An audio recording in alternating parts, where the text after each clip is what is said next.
नमस्कार, मैं हूं विजय श्री और स्वागत है आपका सियासत नगरी में।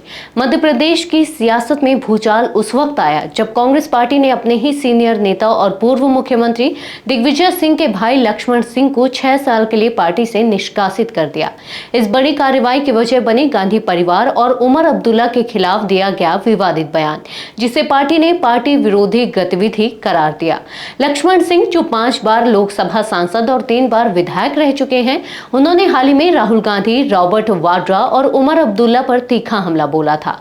24 अप्रैल को गुना के राघवगढ़ में उग्रवाद विरोधी प्रदर्शन के दौरान उन्होंने कहा था, रॉबर्ट वाड्रा जैसे लोग कहते हैं कि मुस्लिमों को सड़क पर नमाज नहीं पढ़ने दी जाती, इसलिए उग्रवादी हमला हुआ।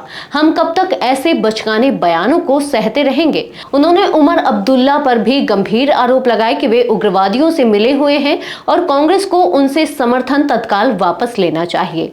राहुल गांधी पर तंज कसते हुए लक्ष्मण सिंह ने कहा था, उन्हें सोच समझकर बोलना चाहिए, ऐसी नादानियों से ही ऐसी घटनाएं हो रही हैं। इन बयानों के सामने आने के बाद कांग्रेस पार्टी ने लक्ष्मण सिंह को कारण बताओ नोटिस भेजा था, लेकिन उनके जवाब से पार्टी संतुष्ट नहीं हुई और अंततः उन्हें 6 साल के लिए निष्कासित कर दिया गया।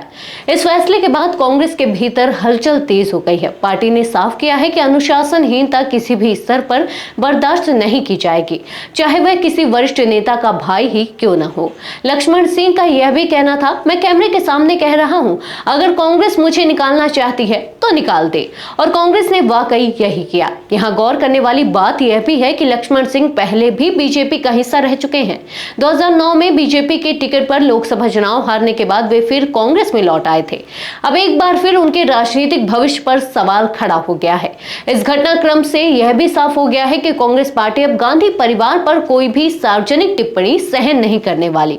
साथ ही ये घटनाएं मध्य प्रदेश कांग्रेस में अंदरूनी कलह और गुटबाजी को भी उजागर करती है, जहां भाई ही भाई के खिलाफ पार्टी लाइन से बाहर बयान देता है। सवाल यह है कि क्या ये निष्कासन अंत है या आने वाले चुनाव से पहले कोई नई राजनीतिक चाल। आज के लिए बस इतना ही। अगर आपके इलाके में कोई राजनीतिक लापरवाही, भ्रष्टाचार या जनहित से जुड़ी समस्या है तो अब चुप मत रहिए, अपनी शिकायत हमें भेजिए। सियासत नगरी आपकी आवाज को मंच देगा और जवाबदेही तय करेगा, क्योंकि अब हर सवाल होगा सीधा सत्ता से।